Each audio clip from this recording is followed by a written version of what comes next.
खूप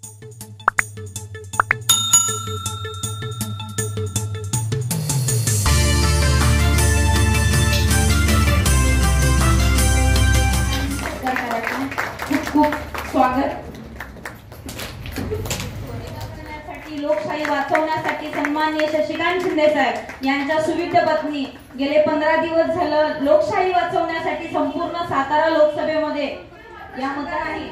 आणि मी सर्वांना परत एकदा विनंती करते की येणाऱ्या 7 तारखेला सन्माननीय शशिकांत शिंदे साहेब 3 नंबरचं बटन आहे, तुतारी फुंकणारा सन्माननीय शशिकांत शिंदे साहेब तर यांच्या प्रचारार्थ आज इथे गणपतीच्या मंदिरामध्ये महिला मेळावा घेतलेला आहे.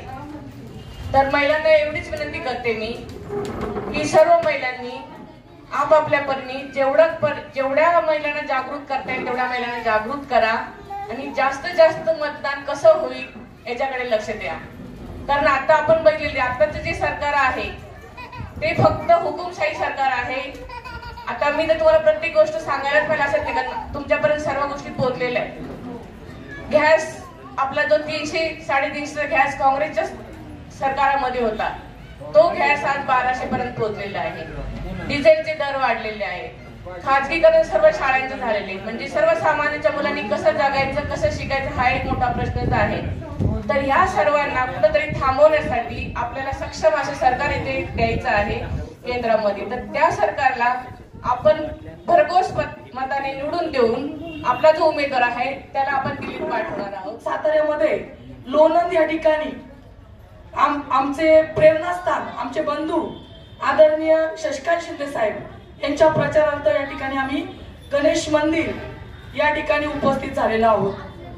खरं तर आता ताईंनी 2 मिनिटांपूर्वी जो विषय मांडला मतदान आहे, लोकसभेचं मतदान आहे आणि आपण सर्वांनी राष्ट्रीय काँग्रेस, राष्ट्रवादी काँग्रेस आणि शिवसेना यांची जी महाविकास आघाडी आहे त्यांना एक आशीर्वाद आणि सहाय्य म्हणून त्या दिवशी मतदान करायचंय आणि तुतारी वाजवणारा माणूस या चिन्हासमोरचं बटन दाबायचंय. सातारा जिल्हा मतदारसंघाचे उमेदवार आमदार शशिकांत शिंदे साहेब आहेत. त्यांच्या माध्यमातून आपल्याला लोकसभेच्या माध्यमातून संसदेत पाठवायचं आहे आणि आपल्या सर्वांचे प्रश्न सोडवण्यासाठी त्यांना ताकद द्यायची आहे, महाविकास आघाडीला ताकद द्यायची आहे. आता आपल्याला लोकसभेचं मतदान करणं का जरुरी आहे याचा थोडासा उल्लेख आमच्या सर्व भगिनींनी देण्याचा प्रयत्न केला आहे. आणि खरोखरच ती जाणीव माझ्या महिला भगिनींमध्ये आहे का? तुम्हाला माहिती आहे मतदान आहे बसलेल्या कशाचं मतदान आहे? मागे बसलेल्या कशाचं मतदान आहे? लोकसभा म्हणजे काय?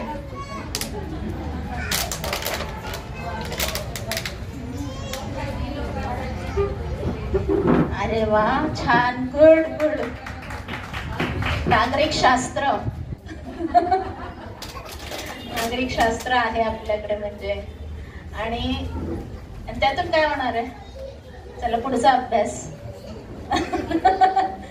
लोकांनी लोकांसाठी निवडून दिलेली संस्था म्हणजे लोकसभा. अगदी प्रॉपर त्याचं उत्तर आहे आणि तेच समजून घ्यायचं आलेलं आहे ना. म्हणजे वर्षाच्या 4-5 साड्या होत होत्या त्या आता 2-3 वर आलेल्या आहेत. बरोबर ना?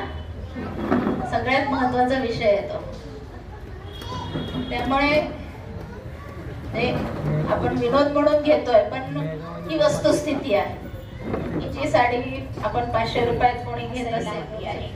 आणि त्यासाठी आपल्याला विचार करायचा असतो की आपण मतदान करताना का मतदान करायचंय, कुणाला करायचंय आणि कशासाठी करायचंय. त्याच्यासाठी तो विचार फक्त पक्ष किंवा फक्त हे पाहून करू नये अशी माझी विनंती आहे. कारण आतापर्यंत 10 वर्षात अशा घटना घडल्या.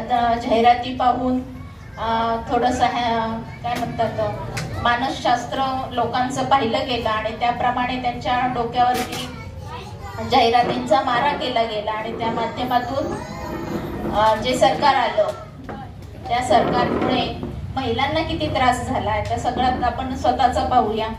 महिलांना त्रास झालेला, महिलांची बजेट गडबडलेली आहे आणि त्यासाठी हे मतदान महत्त्वाचं आहे.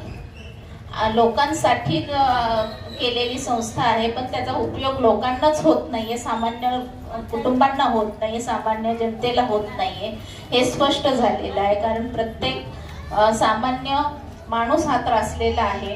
प्रत्येक गोष्टी मध्ये त्याला अडचणी येत आहेत. म्हणजे स्वतः कष्ट करायचे, स्वतः पैसे कमवायचे, पण तरीही कुठेतरी एक मानसिक तणावाखाली सामान्य समाज आहे. माझ्या महिला भगिनी आहेत.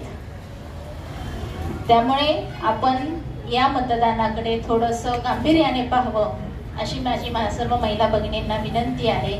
आता कसं आहे की प्रत्येक मतदारापर्यंत पोहोचणं शक्य नाहीये. मतदारसंघ मोठा आहे, सातारा जिल्हा मोठा आहे ना, आणि तुमचं लोणंद गावही खूप मोठं आहे. त्यामुळे प्रत्येक मतदारापर्यंत पोहोचणं आम्हाला शक्य नाहीये.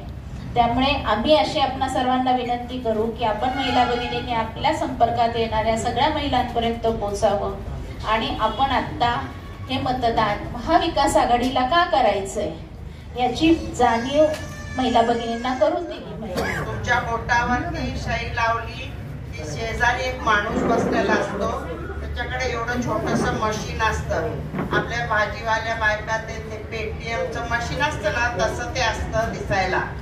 त्या माणसाने तिथल्या बटनावरती बोट दाबल्यानंतर ईव्हीएम मशीन आणि व्हीव्हीपॅट मशीन, 2 मशीन्स आहेत, ते तिथं चालू होतात. ते चालू झाले की आत गेल्यानंतर तुम्ही 3 मोजस्तोपर्यंत तुतारीवर बटन दाबून ठेवायचं, बोट उचलायचं नाही. 1, 2, 3 मोजलं की बोट काढायचं. आणि त्याच्यानंतर व्हीव्हीपॅट मशीन म्हणून तिथे एक आहे, तिथे छोटासा आहे. कोण बोलतंय एवढं जोरात? चिन्ह नाही आलं का लक्षात? ते चिन्ह तुम्ही बघा. हा 7 सेकंडचा खेळ आहे. तुम्ही तुतारीचं ते चिन्ह बघितल्यानंतर ती चिठ्ठी खाली पडायला पाहिजे त्या डबड्यात. ती पडली नाही तर दंगा करायचा, म्हणजे काहीतरी गडबड आहे वोटिंग मध्ये. त्याचं काय सांगते, तुम्ही जर आपण 4 जणी गेलो, आपण ठरवलं तुतारीवरती हाताच्या चिन्हावर कशावर बोट दाबायचंय, आपण असं ठरवलंय. 4 मैत्री 5 घरातल्या बायका कोण असे गोळका करून आपण जातो. सगळ्यांनी ठरवलंय कुणाला मत द्यायचं. एकीने दिलं, तुम्ही चिन्ह बघितलं, ते ती चिठ्ठी खाली पडली नाही. दुसरी आली, तिने पण 3 नंबर दाबलं, ती तुमचीच चिठ्ठी तिला दिसती, तुमची चिठ्ठी खाली पडलेली नसती. तिसरी बाई आली, तिला पण पहिल्या बाईचीच चिठ्ठी दिसती. आणि तेवढ्यामध्ये माझ्या फोनचं, माझ्या कम्प्युटरचं, माझा लॅपटॉपचा मी वापर करून एकच मत त्या तुतारीला जाणार आणि 3 मत त्याच्यानंतर आलेल्या बायकांनी ज्यांनी तुतारीवरतीच दाबलं होतं ते मत कमळाच्या रूपात खाली त्या चिठ्ठ्या पडणार. म्हणजे तुम्ही कुणाला मत दिलं, द्यायचं होतं कुणाला, आलं लक्षात? अशा गमती होतात आणि त्याच्यासाठी मला तुमच्या मतदान केंद्राच्या जवळ बसायची जरूर नाही. मी कुठेही बसून हे कारभार करू शकतो, सेवा करू शकते. हे तुमच्या जिओवाल्या मुकेश अंबानींनी दिलेली देण आहे ह्या देशाला. काय फार चांगल्या गोष्टी असतात इलेक्ट्रॉनिक मीडिया मधल्या, पण त्यात ते एक गोष्ट वाईट आहे, जिथं लोकांना जे पाहिजे असते ते न देता लोकांच्या घशात मला जे पाहिजे आहे ते मिळतो. जे फडणवीस आहेत तर सगळ्यात जास्त फसवेगार आहे आणि तोडातोडी तर राजकारण खूप मस्त करतात. काय तुमच्या घरात सुद्धा ते तोडून टाकतील एक दिवशी, येऊन ना तुमची सगळी नाती भ्रष्ट करून टाकतील. असला माणूस पाहिजे का विचार करा.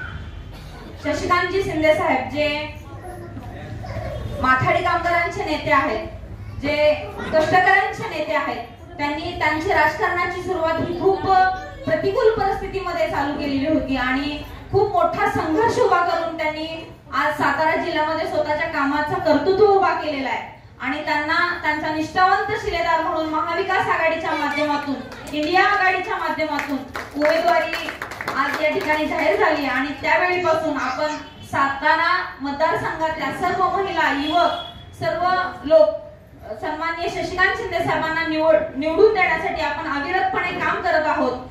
तसंच हे लोणंद शहरामध्ये पूर्वीपासूनच लोकशाहीला जतन करणारे, लोकशाही मानणारे, संविधानाला मानणारे लोक आहेत आणि मला 100% खात्री आहे की लोणंद शहरामध्ये, लोणंद तालुक्यामध्ये, खंडाळा तालुक्यामध्ये अतिशय चांगल्या पद्धतीने शशिकांत शिंदे साहेबांना मतदान होईल अशी मी आशा व्यक्त करते आणि तुम्हा सर्वांना विनंती करते की तुतारी फुंकणारा माणूस 3 नंबरचं बटन शशिकांत शिंदे साहेब जे आपले महाविकास आघाडीचे उमेदवार आहेत, इंडिया आघाडीचे उमेदवार आहेत, त्यांना आपण प्रचंड बहुमतांनी मतदान करायचंय. मतदान करणं हा आपला अधिकार आहे. डॉक्टर बाबासाहेब आंबेडकरांनी दिलेलं संविधान, त्या संविधानामुळे आपल्याला मिळालेला हा अधिकार आहे आणि तो अधिकार येणाऱ्या 7 तारखेला आपण मतदान करून बजावायचा आहे. याचं कारण असं की गेले 10 वर्ष झालं आपण जर पाहिलं की देशामध्ये खूप भयानक परिस्थिती निर्माण झालेली आहे. वाढती महागाई असेल, मुलांच्या रोजगाराचे प्रश्न असतील, महिला वर्गाचा गॅस दर असेल, आपण जर किराणा आणायला गेलो तर 500 रुपयामध्ये 2 सुद्धा वस्तू 1-1 किलो येत नाही, बरोबर आहे की नाही?